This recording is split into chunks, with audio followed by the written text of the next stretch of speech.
shadows. I know it's hard to put one foot in. Jadi Covid iki pemeguri menung tak pites lah dadi pamane usaha iki dadi macet lah, mobil kadal, lemah kadal gara-gara ra iso bayar utang. Lah angsuran tetep ditagih piye jal. Ayo Covid buru-buru dibuang, dipites, terus pokoknya disoki bensin cakake bendang biar ngono ya guys ya. Sayo piye wepet Covid lah minggat topet. Nang ter nang Covid iki nang minggat ngono ya. Nggih to, wong guru sing dibayari niku nggih tatap mukane, ning gandeng niku Covid nggih to. Sing popat Covid niku. Nah niku ya kudune ya pemerintah ya kudu sing bijaksana. Dan iki enten sing nganggo Iki apa niku? Anak-anak kopi iki warungnya piye to, Say? Warunge diaduk jaren, ora nek apa-apa. Ora kayu bakul iki lho jajane utuh. Maksudnya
ayo sopnya dirapatkan ayo yo ngono kuwi nek dianu banyak di dianu kanca-kanca banyak yang luar itu akhirnya sih nang jero dirapatkan Bang tapi nek sing jopo wis kau berjarak termasuk aku berjarak ya bro Katakan pun diparingi tantangan datang Jawa Timur kemungkinan banyak yang masih seperti itu. Terus juga mempersiapkan pembelajaran daring ini agar bisa tersampaikan kepada anak didik dengan mendapatkan hasil yang maksimal.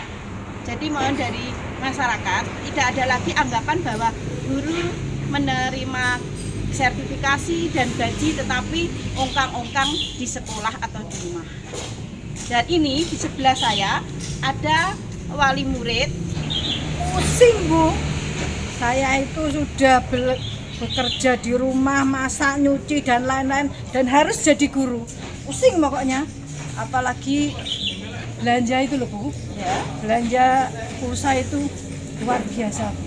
Pusing saya ini untuk dan sekolah mawon. Lagi bertemu dengan Bapak Munib, tokoh pendidikan yang kebetulan sekarang lagi bertanggung jawab memimpin sebuah sekolahan. Dia menggunakan cara-cara yaitu pembelajaran daring. Yang mana pembelajaran daring itu adalah pembelajaran jarak jauh, anak-anak hanya mengikuti kegiatan pembelajaran melalui WhatsApp group dan melalui YouTube dan rumah belajar. Dan untuk itu memang hasilnya memang kita belum bisa mengatakan maksimal. Masalahnya apa? Pembelajaran dengan cara tatap muka saja juga mengalami kendala, apalagi dengan cara pembelajaran daring. Mengajar atau memberikan materi pada saat ini, guru-guru harus terjun langsung ke rumah siswa, ke rumahnya wali murid, ya, untuk mengerjakan pembelajaran dengan ketentuan tentu saja sesuai dengan protokol COVID-19, ya pakai masker, cuci tangan, dan jaga jarak. Itu kalau saat ini yang dilakukan oleh guru-guru. Jadi untuk mengajarnya langsung terjun ke lokasi rumah wali murid atau rumah anak-anak. Nah, pandemi ini sebenarnya malah merepotkan karena kita belajar jarak jauh, meskipun kita mungkin memberi tugas, tetapi mestinya harapannya pada saat memberi tugas itu kita juga aktif mungkin di depan HP atau di depan laptop, terus memantau siswa-siswa kita pada saat pembelajaran secara daring. Namun karena pembelajaran itu kita berada di rumah, terkadang kita sendiri tidak bisa aktif. Nah, di situ mungkin kesulitan kita untuk memantau anak-anak. Nah, kembali lagi karena pembelajaran itu jarak jauh, ya kita tetap tidak bisa memantau secara pasti bahwa anak itu bilang aktif dalam pembelajaran, tetapi tidak pun kita tetap tidak tahu. Jika sistem konvensional aja tidak bisa maksimal, apalagi dengan daring ya? Ya, itu memang sangat terkendala sekali.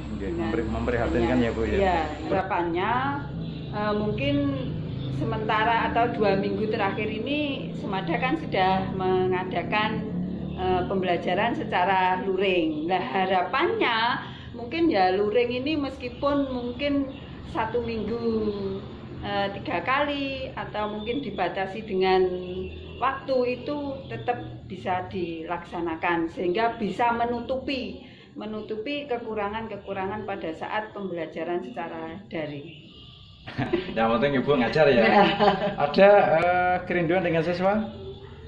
Pasti ada. Tidak adanya izin dari pemerintah karena physical distancing ya, akhirnya menggunakan sistem daring, dan ternyata ini ada beberapa kendala di masyarakat.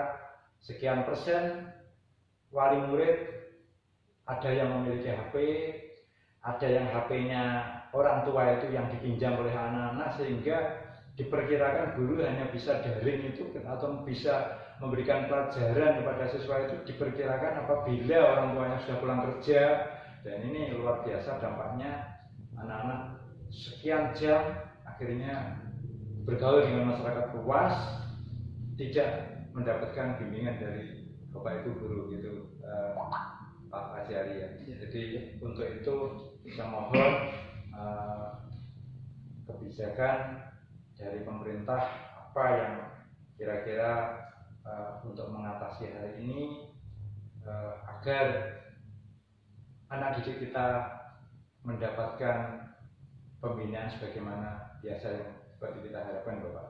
Memang bahwa kita taat terhadap regulasi yang berkaitan dengan izin penyelenggaraan pendidikan dengan metode tatap muka.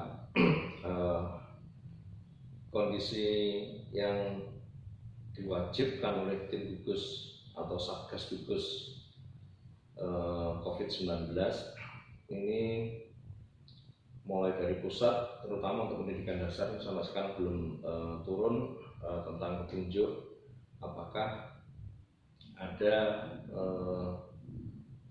alternatif di dalam rangka penyelenggaraan pendidikan secara tatap muka. Ini masih belum ada, sehingga patokannya ini masih dengan ketentuan dari Satgas Gugus COVID-19 bahwa panduannya ini adalah jika zona hijau ini maka diperbolehkan untuk penyelenggaraan pendidikan secara tatap muka.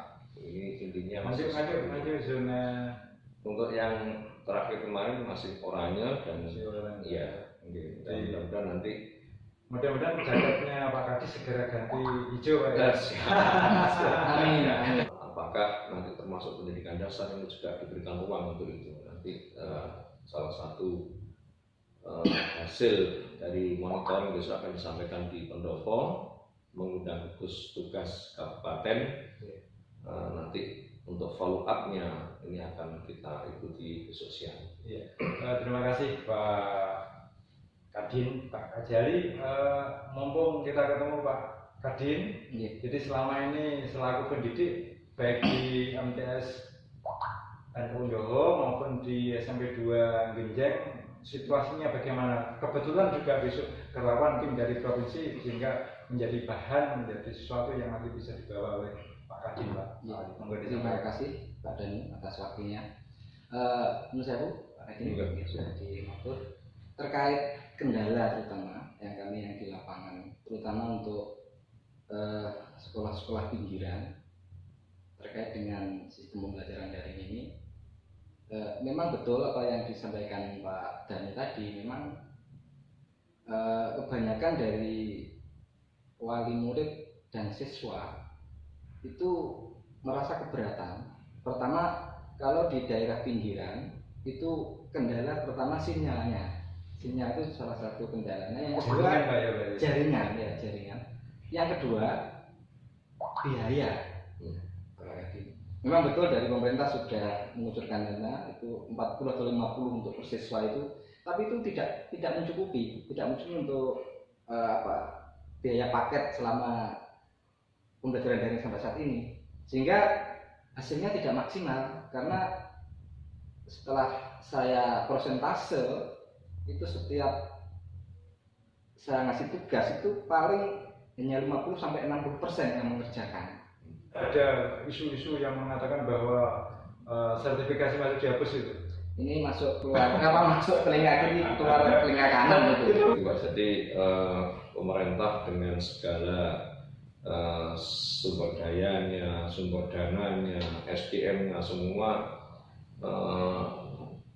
seia sekata untuk penanganan COVID-19 ini ya, mudah-mudahan dalam waktu dekat selain dari aspek penanganannya juga masif, kemudian pencegahannya juga terus dilakukan oleh semua orang, dan yang terakhir nanti ada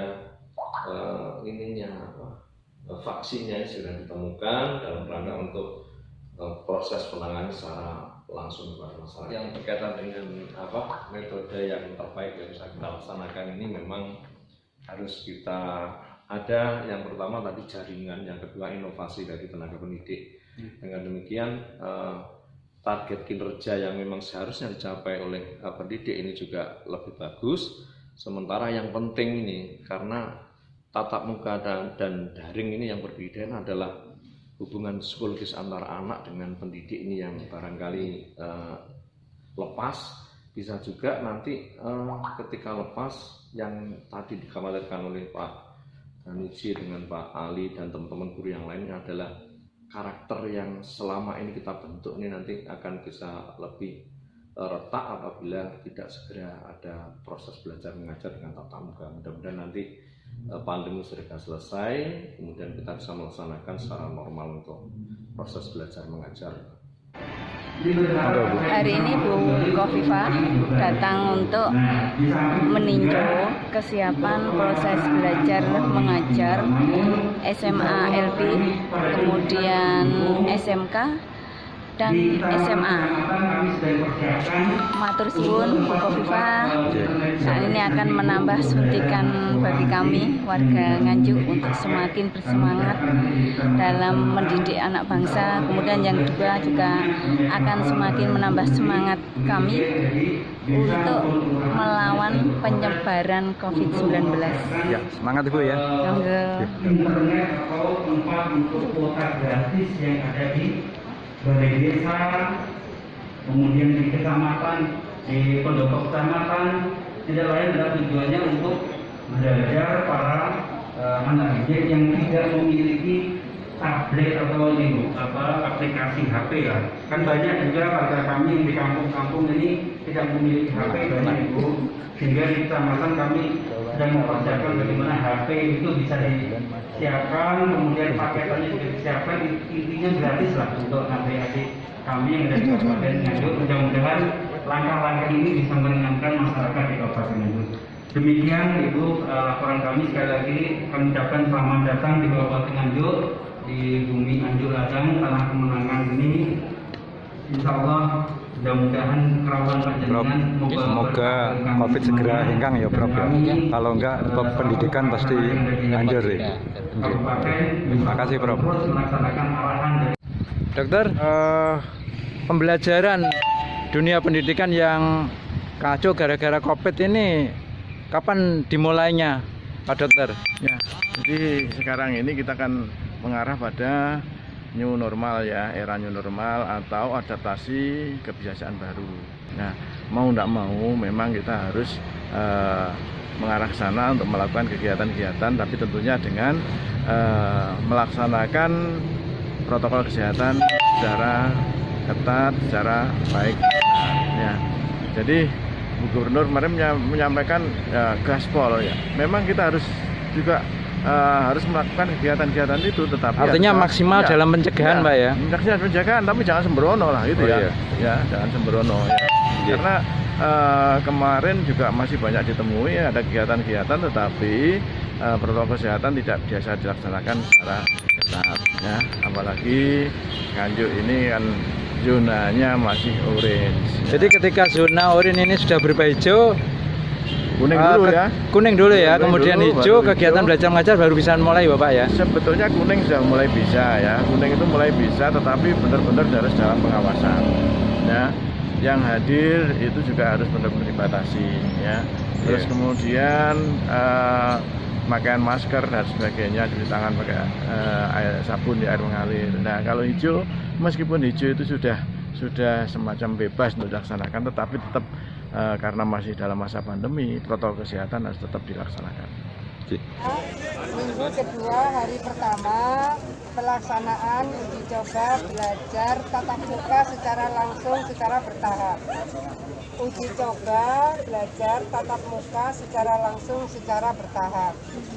Senin yang lalu saya dan Pak Kadis melakukan kunjungan ke Kota Probolinggo. Minggu kedua ini kita ke Kabupaten Nganjuk. Saya melihat ada format yang dilakukan di SMA 2 Nganjuk ini bisa dijadikan referensi oleh sekolah-sekolah yang lain, bahwa masing-masing meja belajar anak-anak diberikan pembatas. Mereka pakai masker, mereka pakai face shield, mereka ada pembatas. Insya Allah ini cukup secure bagi anak-anak karena sudah triple security ya. Nah, lalu kita bisa melihat AC dimatikan karena ventilasi udara dimungkinkan untuk memberikan suplai oksigen di ruang-ruang kelas. Kemudian yang masuk adalah 25% dari jumlah siswa. SOP-nya adalah 25% dari jumlah siswa. Kemudian tetap dengan protokol kesehatan yang ketat. Teman-teman, seluruh dunia ini tidak tahu kapan penyebaran COVID-19 itu berhenti.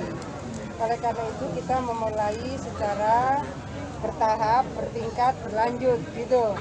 Jadi kalau bertahap karena ini 25% dulu.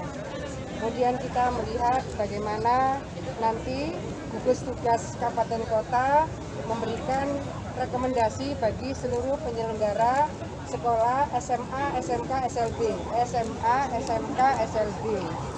Nah, baru kemudian kita bisa melakukan evaluasi diskusi hari ini dengan Pak Bupati. Proses uji coba ini akan dilakukan selama 3 minggu. Jadi kalau selesai 3 minggu mungkin ada evaluasi ke dalam, apa siswanya dimungkinkan untuk ditambah, atau jam pelajarannya, pokoknya kesehatan tetap prioritas. Keamanan bagi seluruh siswa dan guru juga tetap prioritas. Sambil berseiring kita melakukan blended learning atau hybrid learning. Berarti ada pembelajaran tatap muka secara bertahap seperti ini, tapi pembelajaran secara daring untuk memenuhi kurikulum tetap dilakukan. Kira-kira itu teman-teman.